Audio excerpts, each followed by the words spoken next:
Welcome to the Travelman Podcast. I'm your host, Ben, and if you're joining me for the first time, then I say hello and thank you for listening. And if you're a returning listener, then I say thanks for returning. I'm back. How is everyone? You listener, how are you? It's been such a long time.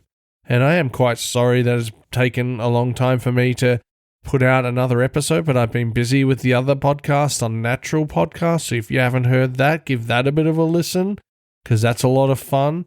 Now, on today's episode, we'll be talking about Darwin and how much I loved Darwin when I was there only a couple of months ago. I'll be talking about how I had to, I was going to talk about how I had to cut my holidays short for a very sick cat, but I don't think I'll talk about this on this episode. Maybe I'll leave that for another episode. But I enjoyed Darwin, had a lot of fun. I was there with my wife, Mandy. We enjoyed it so much. So this is like a Darwin travel guide. So enjoy the podcast.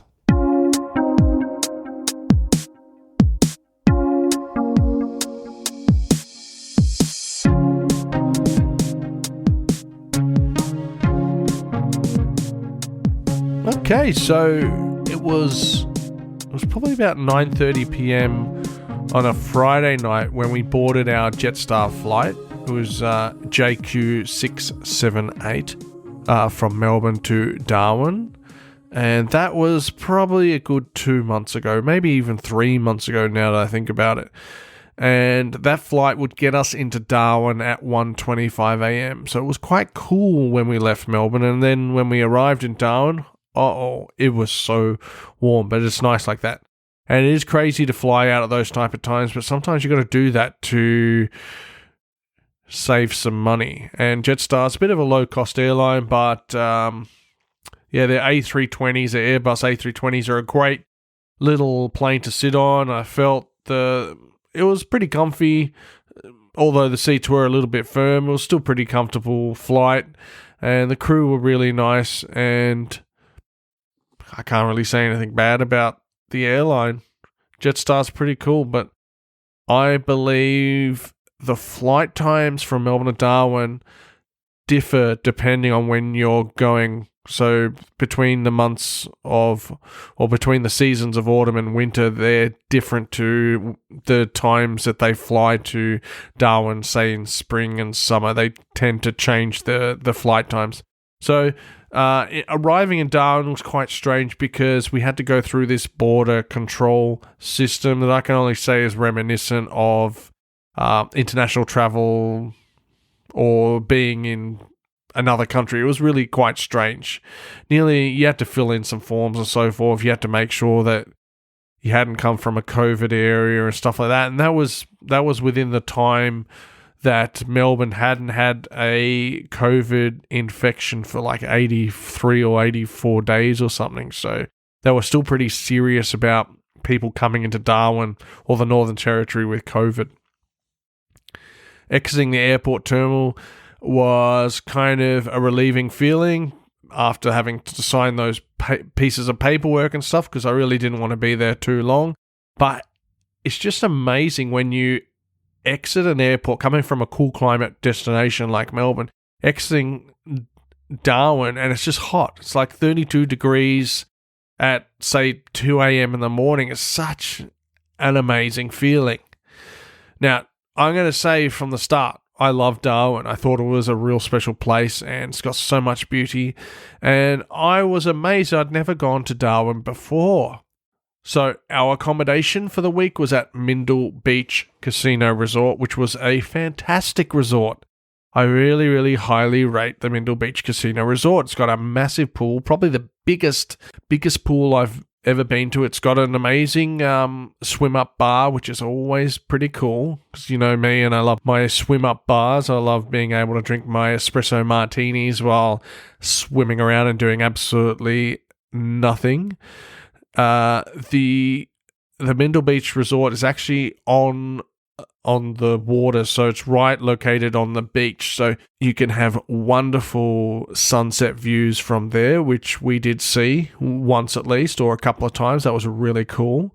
The only problem with the Mindle Beach Resort, and I think this is a problem with a lot of resorts now, is that the main restaurant where you would go and eat, the Cove, I think it's called Cove, where you'd also eat your buffet breakfast, it's closed, and that's due to COVID. So I'm not sure if this is happening anywhere else in the world at other resorts, if their main restaurants or main areas where they used to eat buffet breakfasts are now closed because of COVID and the problems of hygiene come into it, because you don't want obviously people touching everything and so forth, so they've got to be very careful. But that was one thing that disappointed me.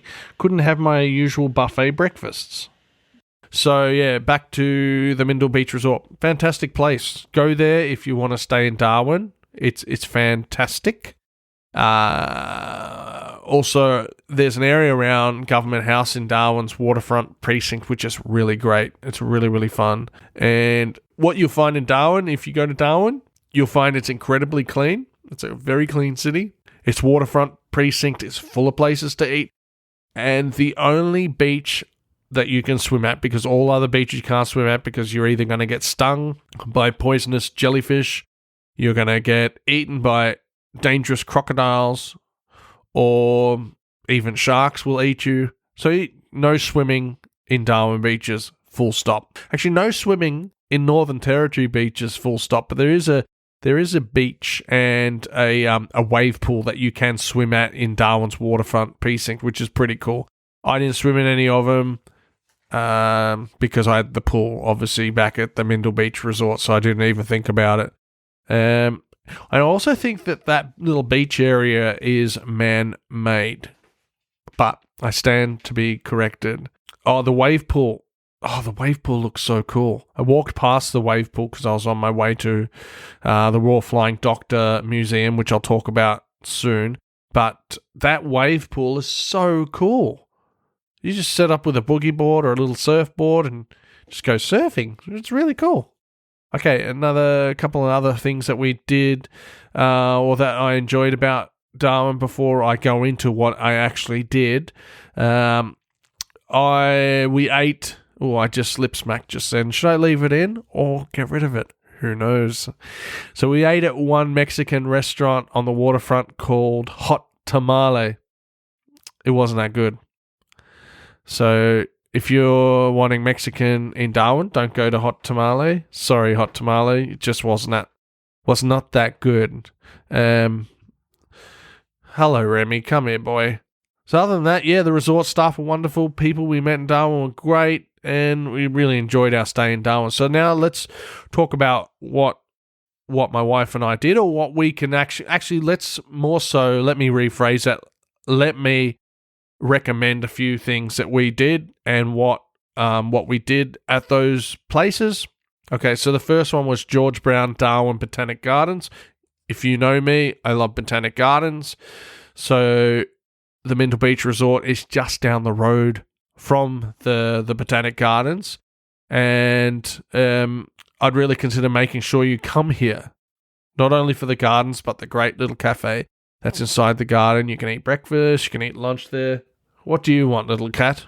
Anyway, Eva's Cafe is the little restaurant that's housed inside this historic Wesleyan church, I don't know if I said that right, which is actually one of Northern Territory's oldest churches. And it was great. The breakfast was pretty standard, bacon and eggs, stuff like that. Sausage. I had a bit of sausage, bacon, eggs. I don't know what else I ate there, but anyway, I only ate there once and I had breakfast there. So once we were fueled up, we had a bit of a walk around the garden. There's a little waterfall that's within the gardens, which is kind of cute. And they have also planted a tree called a baobab tree, which are those trees that are native to Madagascar. They hold their water in their trunks. So they've got a whole garden just full of them, which was really nice to see. There was an impressive amount of information within the Botanic Gardens. And we bumped into this local who, I think he'd been in Darwin for at least 7 years or so, but he's originally from Sydney. He said, do not miss Mary's famous laksa dish at the Parap Markets, which runs every Saturday morning in Darwin. I found out a little bit more info. I didn't actually go to see her or get her Luxor because I was just doing something else. But she's been running that stall for 20 years. He also noted that we shouldn't miss the crocodile jumping thing, which is the Crocosaurus, I think. No. He meant there's something else. So they got the Crocosaurus in Darwin, which is kind of like an aquarium / place to view crocodiles and stuff that jump up, and you can be put in a cage, lowered down into the water, and this crocodile will bite at you and stuff like that. Not bite at you or bite at the cage, but the thing he was talking about is totally different. He was talking about being on a flat bottom boat in one of the rivers there, and they take you down the river, and then there's apparently a couple of crocodiles that are just so used to being fed by man that they will jump up, try and grab a piece of meat that's stuck to the end of a rod, and they'll just eat that. Apparently, that's one thing that you can do. It's called croc jumping. So I didn't do that because why didn't I do that? I don't know why I didn't do that. I did other stuff instead. But there's also, inside the Botanic Garden, there's an information centre there, which houses some information on World War II, Darwin's involvement in World War II, and Cyclone Tracy that wreaked havoc on Darwin. So that's great. It's like a little museum inside of an information centre. I'm thinking about something. I'm not sure why Darwin bombing, well, the whole World War II. So Darwin's involvement in World War II had to do with the Japanese bombing Darwin. Now, I didn't really know much about this, but in 1942, the Japanese attacked Darwin over a few weeks with certain air raids, dropping bombs, and they actually killed more people in Pearl Harbor, which was about 249 people, but you don't learn this at school. And I had to wait till I was 41 until I actually became aware of what happened in Darwin, and so interesting. Their military history is unbelievable, and I did go to a few museums about the military history, which I will go into a little later, but I want to just talk about a couple of other things first. We've got the Museum and Art Gallery of the Northern Territory. It was a fantastic museum to go to, friendly staff. Inside you'll get great info in regards to Cyclone Tracy, which I mentioned before, and the devastation it created. And for a smaller size cyclone, actually, Tracy was menacing enough to kill many and flatten Darwin, leaving it with the hugest cleanup bill ever. So this is one of the main exhibits at this very cute and interesting museum and art gallery. There's also a bunch of info on Darwin's wildlife and sea creatures, as well as taxidermy mounts of the largest ever male saltwater croc caught in Northern Territory. His name was Sweetheart, and he measured about 5.1 meters, or about 17 feet in length. And between the years of 1974 and 79, he tormented boats. So this was enough to try and move him in 1979, but unfortunately, when they were trying to move him, he obviously spun around. He spun to the point where I think he got caught up in rope and stuff and then just drowned. They tried to pull him in, revive him, remove him from the water, but they couldn't. So they thought, oh, well, we really have to make sure that, keep this guy's legacy alive. So they obviously taxidermied him, and he's now at the museum, sitting there, standing there, crouching there, however crocodiles stand. And yeah, it's really cool, but they also have a bit of art to look at and enjoy. And this is primarily the art that I enjoyed was done by Darwin students, and there was some really good Aboriginal art there, some modern art there, and all in all, it was really nice to look at art from the Northern Territory. But yeah, definitely put this museum on a list of museums and things to do in Darwin. Another thing that we did enjoy was the Darwin Military Museum, and that military museum houses so many old relics from World War II, including, tanks, artillery, armoured vehicles. There's World War II memorabilia, all housed inside air-conditioned containers and old World War II buildings, which is really cool. There's also a massive searchlight on the premises with a room below, and the room below has a couple of areas, where you got mannequins and stuff set up going behind like these boards that send and receive information, kind of like a telegraph center or something, where you've got to, correspond with your other workmates or your other, not workmates, your other military officers and so forth, responding back to base and so forth, just to let people know what's going on. So if you see Japanese air raid, you have to let people know exactly what's going on. I loved being able to walk around the base because there's so many nice tropical trees that are growing around. You kind of felt like you're in a film set because you got those old military vehicles dotted around, or it kind of felt like you're in Vietnam or something like that. It kind of really cool, really cool. And that site sits on the old RAAF base.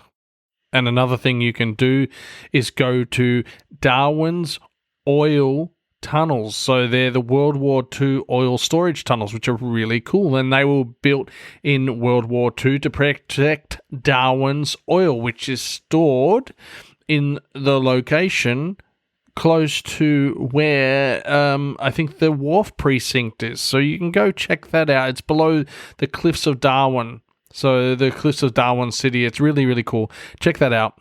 It's great. It's got a lot of history on Darwin, the war. You'll be stopping in certain parts in this tunnel to read all this literature on Darwin's involvement in World War II and what actually happened and how the Japanese came to attack Darwin and how important Darwin was as a defensive point in Australia. It's very cool.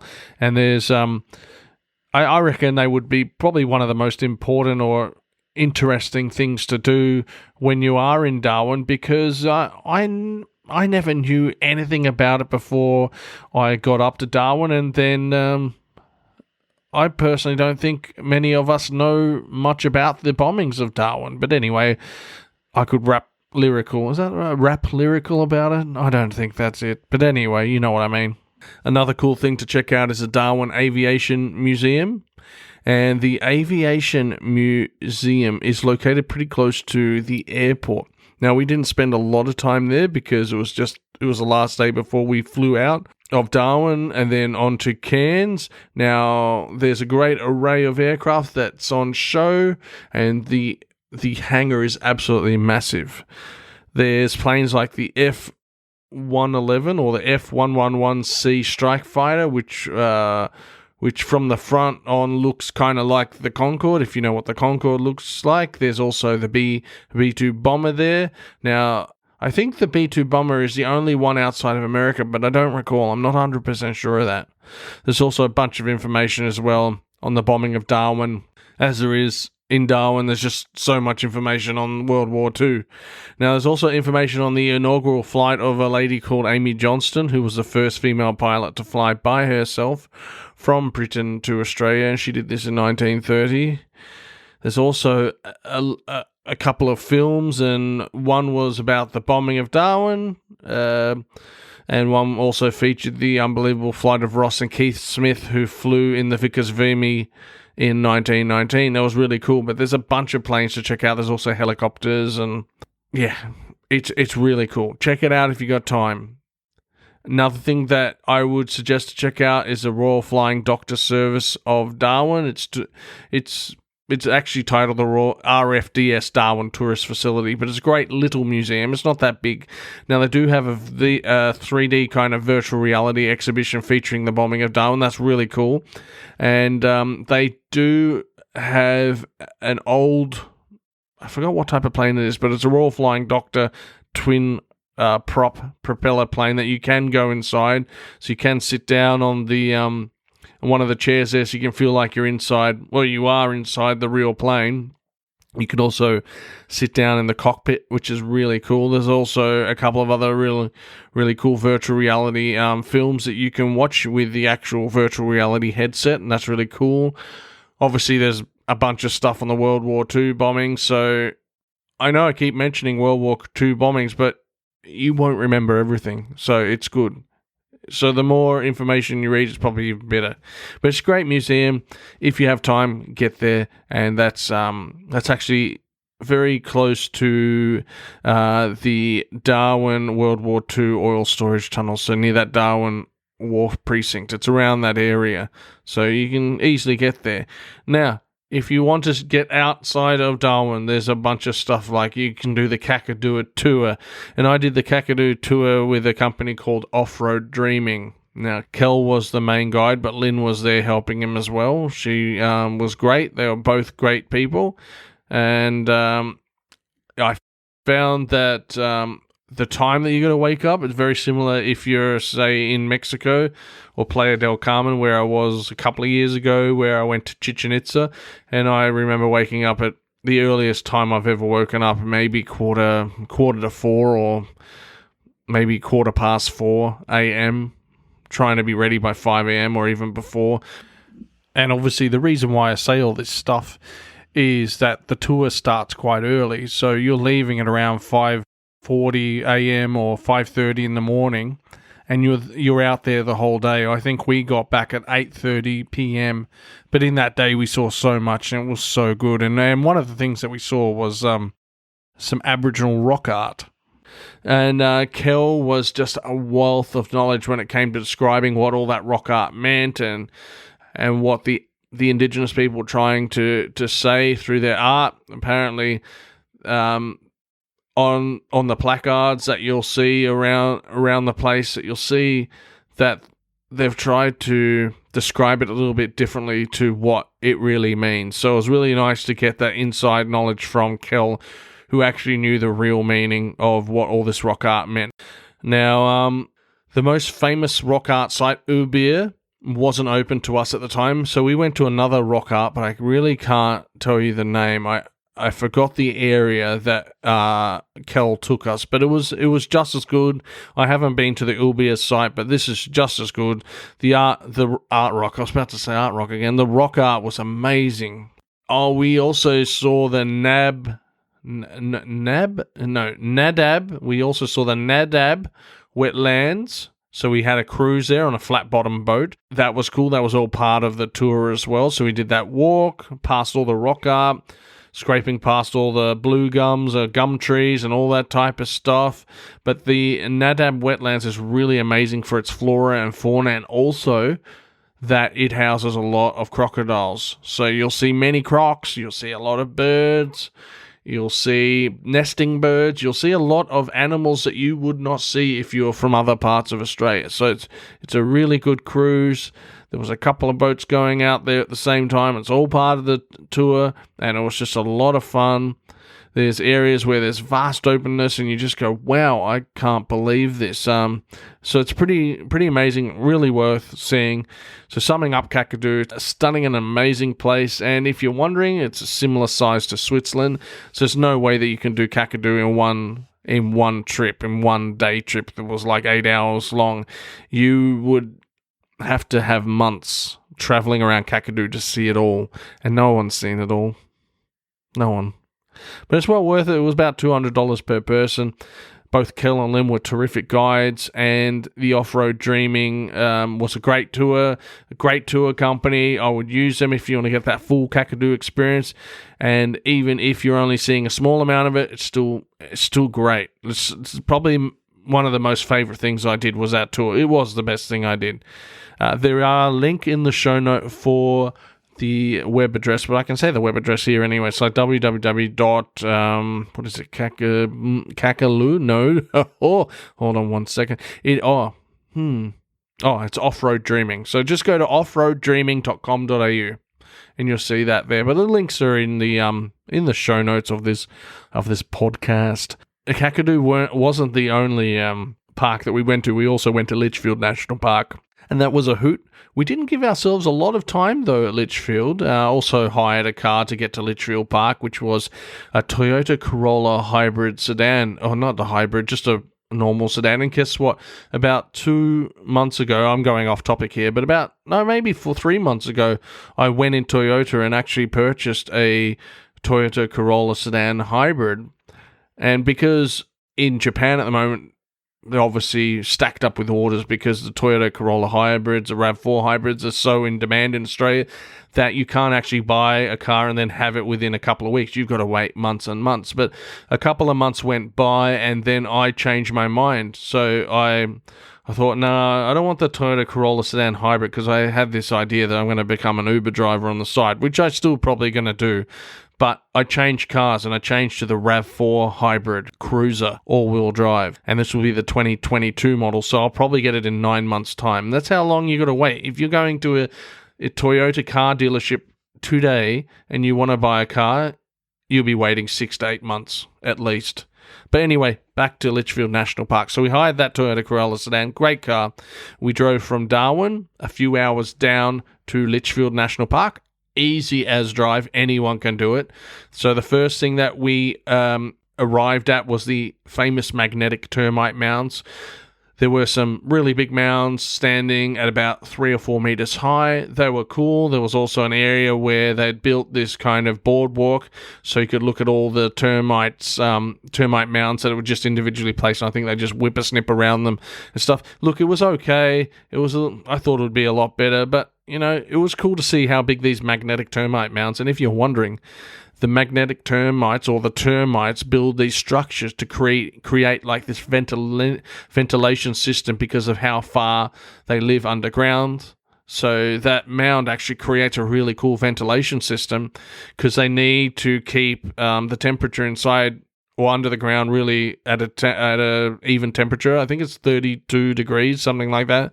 That was really cool information that I picked up myself. No one actually told me, so that's really cool. Now, we also saw the waterfalls at Florence Falls, and they were really nice. I didn't go down and swim at Florence Falls, though, because it was quite the hike down. I mean, I'm sure it would have been easy. Kids and families and stuff were going down there, but I just couldn't be bothered. I knew the place I wanted to swim at wasn't Florence Falls. It was Bewley Rockhole, so I didn't really want to get wet, get back in the car, drive down to Bewley Rockhole, and then get out and go for another swim. So we did check out Florence Falls. I took some photos. Maybe I should, when I do bring out this episode, I will put a lot of our Darwin pictures up online so you can see what I'm talking about in this podcast. Now, so we then drove from Florence Falls to Bewley Rockhole, which is a very famous rockhole. I would say it's probably the most famous. If you think about Litchfield National Park, you'll usually see Bewley Rockhole associated with it. It's the most well known for swimming. So this swimming, so the water, it's crystal clear water. It's awesome. It's not too cold, but it's not too warm. It was so delicious. Mandy went for a swim. I went for a swim. There's no crocodiles about. I don't think crocodiles can enter these water holes. Maybe in the wet season they can. It depends, but you've got to be a little bit careful. Sometimes, depending on the season, some of these rock pools are closed because of trapped crocs. So you will find that there will be signs up. If you're going to other rock pools that aren't as well noted as Bewley Rockhole, and you do see a sign there, and the sign does tell you that maybe don't swim here because a croc has been sighted or something like that. Look, you don't have to be stupid to know not to swim there. Don't. So after Bewley, we had a really nice swim. We were probably there a good hour and a half. It was heaps of fun. After that, we turned around. We went home back to the Mindle Resort, which was really cool. But it was a great day out, and I could have done so much more. But look, we were pretty stuffed after swimming around in the Bewley Rockhole. And Litchfield National Park is great.